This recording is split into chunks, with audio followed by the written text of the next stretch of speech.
Greetings, welcome. Thank you for being here. If you're not familiar with EFT, details in the box below, how to on my website, as well as group calls on the website if you want to join them. Let's talk about construction. As a metaphor, there are times where we look at what's going on in our life around us and what's happening in our lives and what does that represent as a metaphor.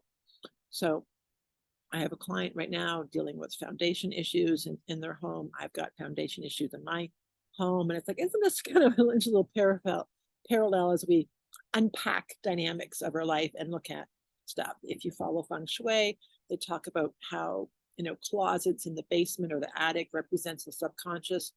So you're familiar with that. When I moved into my home a year ago, there was construction on the main street. So I was always detouring around.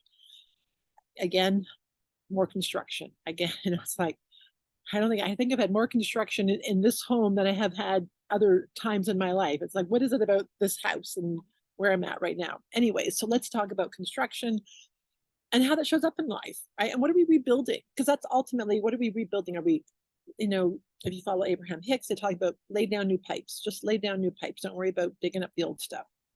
And there's times we have to dig up the old stuff to put down new stuff. So let's dive in. If you know EFT, just follow along, do what I do, and echo me, and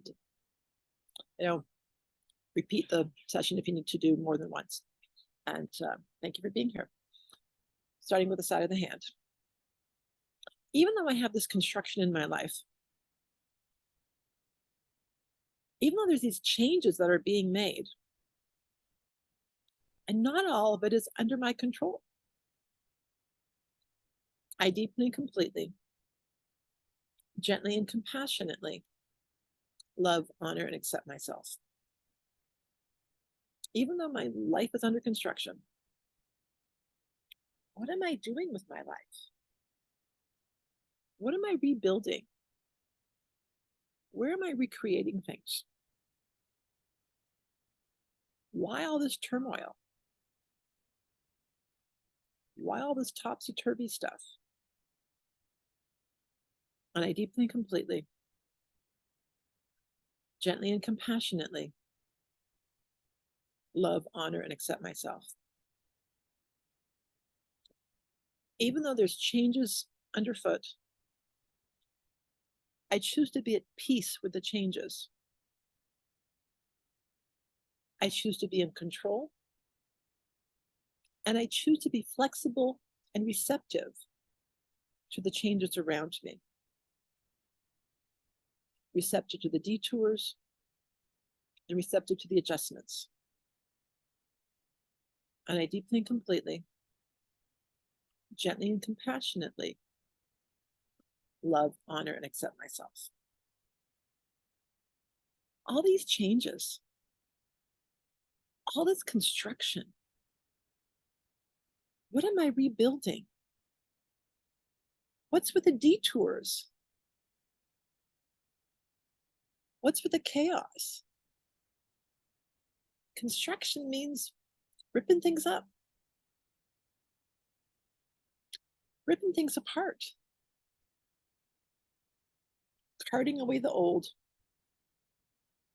sending stuff to the rubbish bin. There's 2 spots here, side of the arm and under the rib cage, underneath the breasts, where the bra strap hits the rib cage. So, sorry, those 2 spots, it's a rib cage and under the arm. Dealing with this detours in my life. Granting myself space. Creating space around me. Clearing out the rubbish. And creating space. Space in my calendar. Time in my calendar. To handle the detours. To accommodate for the delays. For when there's construction, there are delays. So I'm honoring myself through all the delays, honoring my needs through all the delays,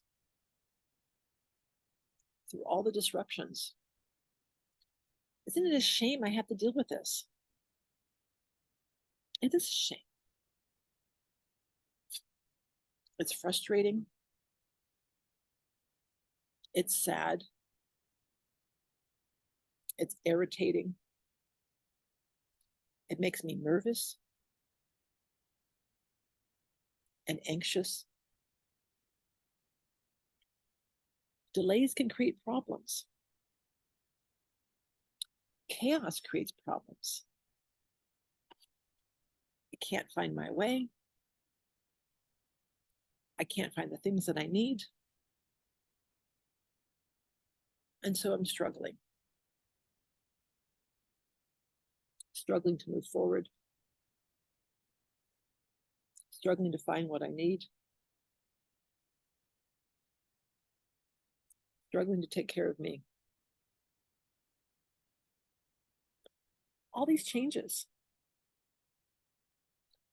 whether they're putting down new pavement or dealing with the infrastructure underneath the concrete, building a new road, adding a turnabout to an intersection, or putting up streetlights. So many different types of construction. All these types of renovations. Ductwork and foundation work and every part of the house. All these changes, all these modifications, adjusting to it all, making space in my calendar, making space in my life, making space in my mindset to allow for these detours, to allow for these delays, and these costs. Sometimes there's out-of-pocket expenses for renovations and repairs, or delays in my calendar, which creates expenses. Because time is money. So any delay can affect my finances. Adjusting to the construction, granting space for the men and the women that are part of the construction team, honoring them as they honor their jobs, recognizing that indirectly they are supporting us. They are part of the solution. Even if it doesn't feel that way right now. Sitting in traffic is not fun. Dealing with messes is not fun. So holding on to the vision of what's being cleared, unpacking stuff, clearing out the closets and the debris, all of that takes mental energy, physical strength and capacities, and emotional. So adjusting to the construction, honoring my own internal adjustments, staying flexible, staying calm, staying open, staying receptive, clearing any resistance, letting go of that resistance, opening myself up to harmony, opening myself up to peace, honoring myself, and moving forward where I can. Taking care of my needs, knowing that internal shifts creates external shifts. And external shifts can create internal shifts. So making the adjustments I need to make, honoring myself, and honoring my environment. Taking care of me each and every day. Knowing I'm moving forward easily and effortlessly, with power, with recognition, clearing the resistance, opening myself up for more ease and more grace. I'm moving forward, trusting that everything is always working out for me and all is well. Thanks for being here. Blessings to you. Hope to see you at a call or another video, and see you again.